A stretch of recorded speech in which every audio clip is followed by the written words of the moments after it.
Hello, lovelies. This is a Know Your Role, which is different from the reviews because it's looking at older material, and this is also pimping my stuff, kind of, because this is something I wrote for Mongoose Publishing back in the day. So, 2003, off the back of the success of the Munchkin's Guide to Power Gaming and having written some other comedy books for Mongoose Publishing, this seemed like a good thing to do. The D20 boom was still ongoing, and Mongoose, as was still very much in churn out as much D20 material as possible, make a quick buck, and invest it in property. Much more enlightened company now, despite the presence of Shield Maidens, the game there. Now, Macho Women with Guns was originally a series of paper-covered booklet games, which I would have dug out, but they're a bit fragile, and I want to be careful with them. By Greg Porter. You had Macho Women with Guns, Renegade Nuns on Wheels, Batwing Bimbos from Hell, and Macho Women: The Final Chapter. And so I was tasked with doing a D20 conversion of what was more like a miniature skirmish game in a lot of ways. That was a comedy game that was irreverent, over the top, sexist in a way that made fun of sexism. Yeah, the landscape of the gaming world has changed a lot since then. You're no longer even allowed to make fun of these things for fear of, I don't know, co-opting people's fragile little minds or something. Yeah, so I had to turn that into a D20 game, and the original material, while funny, with things like Gnarly Hotep, the surfer with 1,000 toes, and all kinds of other nonsense, it was a bunch of in-jokes and dated, even at the time, cultural references, and I had to update it. So I updated it with a bunch of outdated cultural references now and a whole bunch of other material, and I tried to make the kind of disparate, disconnected nonsense from the original booklets into something maybe approaching playable and somewhat cohesive game world, which was interesting. Now, as I say, this was during a period in which Mongoose was doing a lot of kind of churn where you can't necessarily fault them for that. The opportunity was there, the market was there, the D20 thing was still relatively new in 2003, and you know, these days I think I would have campaigned a lot more strongly for something that wasn't D20, that maybe hove back to the original, but that was the business model at the time, and you know, if there's a paycheck in it, my morals are negotiable. So I tried to explain the weird world by suggesting that everything went wrong at the same point. You know, a gap opened up into hell, a plague swept the world, wiping out most of the men, there were wars, economic collapse and everything, leaving America as something completely different and transformed, and mostly women. So that was the excuse for having a bunch of sexy women in skimpy clothes running around shooting and beating things. Obviously, it was a joke, and they took a lot of the politics that I had put into this out of it. I spent quite a lot of time going after George Bush, unsurprisingly, and this was, of course, in the wake of 9/11 as well, so that had its had its own influence. It was based primarily on D20 Modern, and you had all your usual sort of archetypes that you might expect in such a game. Dominatrix and so on, naughty schoolgirl, nurse, the kind of stereotypes and things that you often see in pornography, to be honest. You could get your measurements, your feet, all of that kind of nonsense. Run in high heels made itself apparent. Again, that was a skill in the original Macho Women with Guns. Yeah, it's just, I mean, it's playable, but it's a playable joke, and it had a lot of criticism of American conservatism of the time. It can be hard to warrant, looking back, now that we've had Trump and the kind of religious sycophancy surrounding him. But this was a time of new atheism, and it was a time of Jesus camp. I don't know if anyone remembers that, but they had kids basically worshipping a cardboard cutout of George Bush. And now, looking back, George Bush Jr. has been rehabilitated by the sheer awfulness of people coming after him. So it's kind of hard to go back into that mindset, but at the time, W seemed like the apex of American Christian conservatism, and how worrying it was. So there's a lot of influences of that. A lot of that was cut because they didn't want politics, even though the original made fun of Reagan quite a lot, and other things.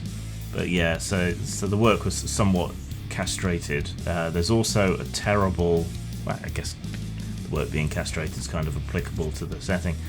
There's also a horrible layout issue somewhere in here, where about half a page got repeated and another half a page disappeared, but it's unfortunate. But I don't know if they ever corrected that on the PDF, which I believe you can still download.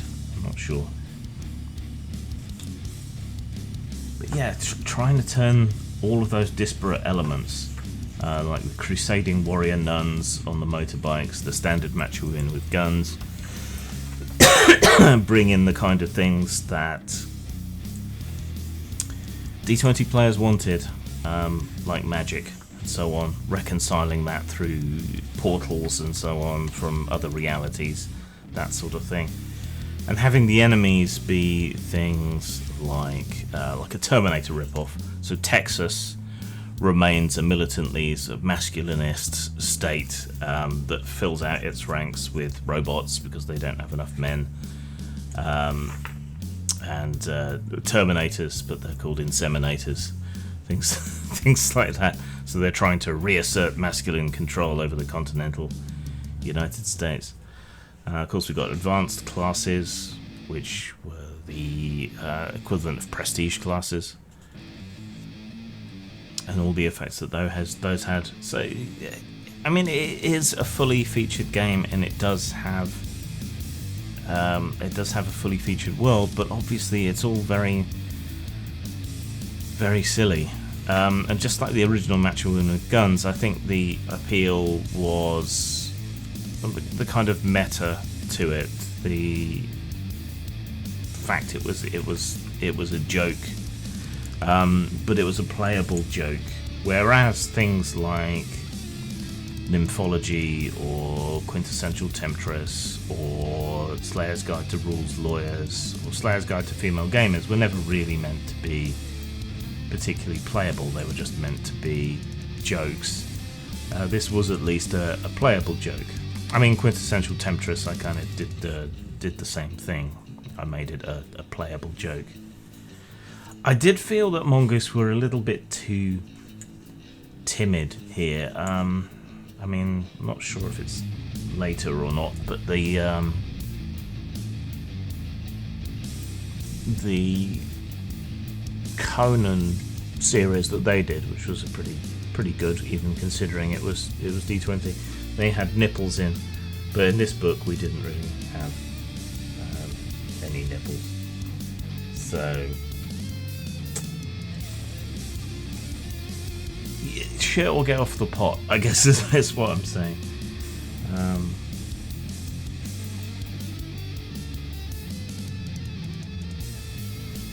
trying to remember why this is here, which is obviously someone trans.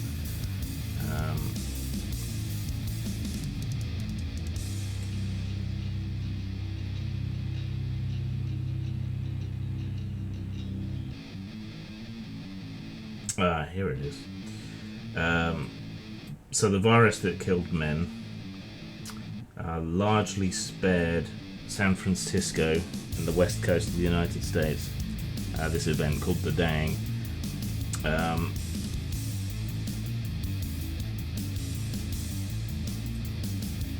That was why they were kind of spared the worst of it, and San Francisco ended up getting separated from the mainland by the great quakes that went off. And the San Andreas Fault opened up into hell. I'm sure, and that's where all the demons and everything came from. So that's where you get your Batwing bimbos and the renegade nuns who fight them, with a female Pope Joan. And that's also what led to the renegade nuns. And that's funny, actually. The idea of the fault lines in America opening up into hell. That's something that we've seen in other properties since, like Blood Drive. The idea of America being split by this great rent in the earth that apparently leads to hell. Yeah, so clearly there's a zeitgeist to certain ideas, or if not a zeitgeist, a certain gravity to some ideas. It's interesting to see how stuff I came up with as a joke on a whim has ended up in other media. So yeah, you get a nice little guide to all the different parts of the world. A lot of bad puns, Slim and None for Renegade Nuns. Adventure Seeds, which I'm still keen on even today. Oh, there's a nipple. We finally get one. So that means this video's banned, I guess. Yeah, the rough areas of the states, the different power structures and so on in the balkanized US.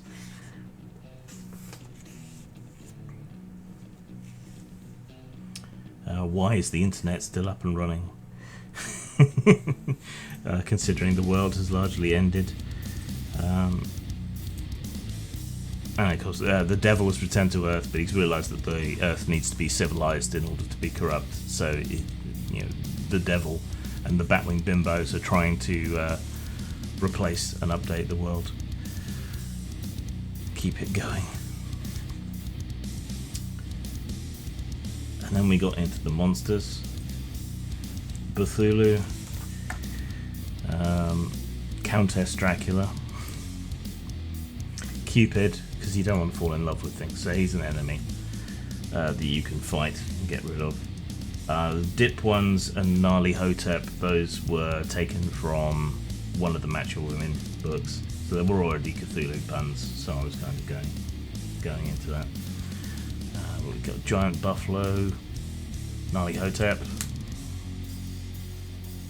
A lot of this stuff was taken from the original booklets, like Hell Kittens and so on. Isaac Azathoth. Mental Midgets. Noblins, because they got a nose like a knob and cheeks like bollocks. And Norks, which are orcs but with breasts. Excuse me. Oddzilla. Shoddy Goths. So Shoggoths, but they're Goths. Puppies of Tindalos. Rat vultures. So a mutated combination of rats and vultures, as you might expect.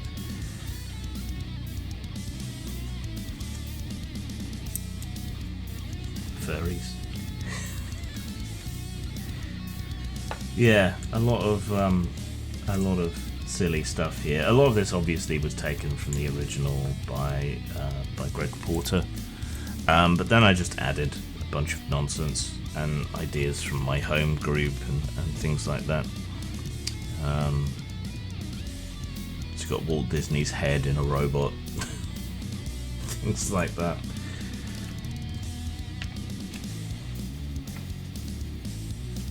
Yeah, Bart Disney.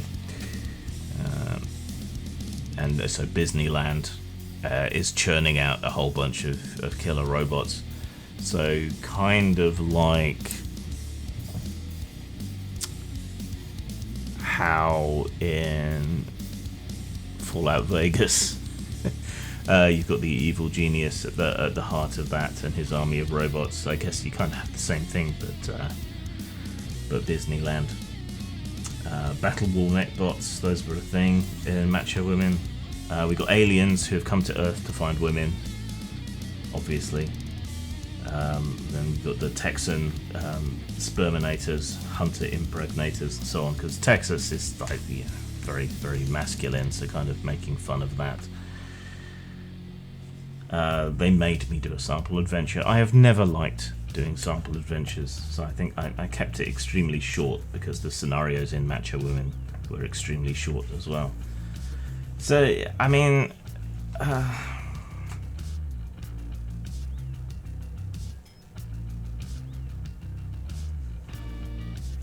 I even point out here, right, let me read this passage to you. Macho Women with Guns was not an easy game to write at all. Firstly, there's the subject matter, a bunch of psychotic women blowing things up, acceptable in the 1970s and even into the 1980s. But with the changes in the way women are portrayed and perceived throughout the 1990s and into the 21st century, I was concerned how it would be received in today's market. This was in 2003. There was every likelihood I would be lynched. That would come later, 7 years or so later. Slayer's Guide to Female Gamers, which did pretty well, convinced me, however, that people had enough of a sense of humour that this might not be such a problem. Just be upfront that the game is shameless exploitation and pin-up art, and all should be well. My fears allayed, I put my bulletproof vest in the back of the wardrobe and sent my bodyguard home. However, things would soon change. But yeah, it was difficult to write for a D20 churn book, which, it is. You know what you're getting. You know you're getting a D20 churn book. It was difficult because the original game wasn't particularly playable. I mean, it was, but you had to do a lot of work with it.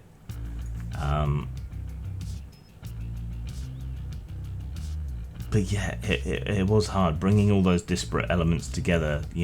Taking it, well, not seriously, but somewhat seriously enough to turn it into an actually playable D20 modern thing. Yeah, that was somewhat rough. I love how on the character sheet, you probably can't see at this resolution, but there's different boob sizes. And you can determine your bust size depending on your constitution and stuff. And yeah, so when you're doodling your character on the sheet, you can make sure you get that right. Yeah, I don't know. I mean, I'm always proud of things when I've done something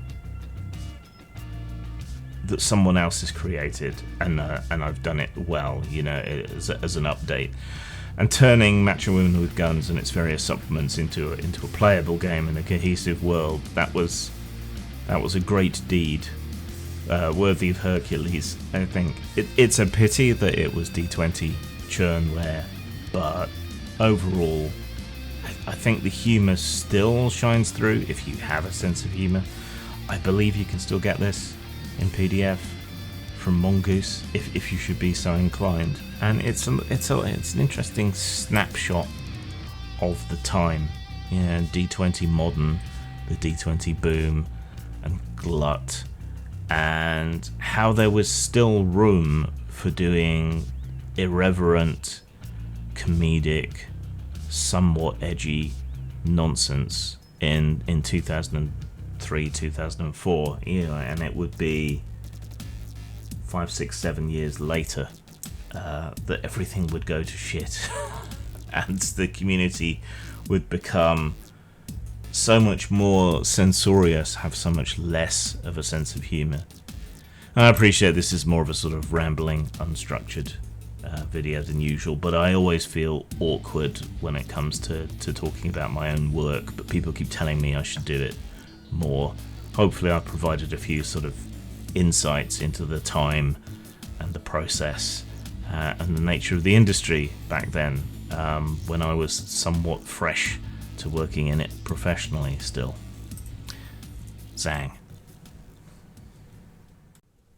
Old Rose is a dying of the consumption. Rose's house, the finest and only cat house in the town of Jezebel, is up for grabs. It's every girl for herself, and only one can earn the deed to the house, and Rose's stash of gold all to herself. A rootin', tootin', moochin' adversarial story game for 2+ players. No GM, pack of cards needed, poker chips or beads needed, and you can get it at post-mart.com, lulu.com, or drive-through RPG.